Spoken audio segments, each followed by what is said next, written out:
আসসালামু আলাইকুম। তো দীর্ঘদিন যাবৎ দেখা যাচ্ছে যে হেলমেট পরে বিভিন্ন অপরাধ কার্যক্রম করা হয়।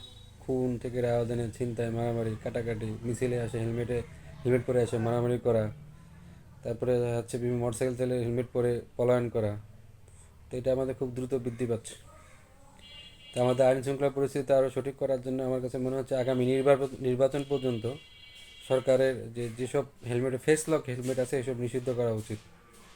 তাহলে যদি দেখা যাচ্ছে সহজে যারা অনেকে টার্গেট নেয় যে হেলমেট পরে কাজ করে চলে যাব, এটা করতে পারবে না এবং অপরাধী যদি আমরা সহজ শনাক্ত করতে পারবো। তাহলে যে হাদির মতো মানুষকে, আমাদের মতো মানুষকে এভাবে করে হারাইতে হবে না, কীভাবে করে কেউ কোনো কিছু করতে পারবে না।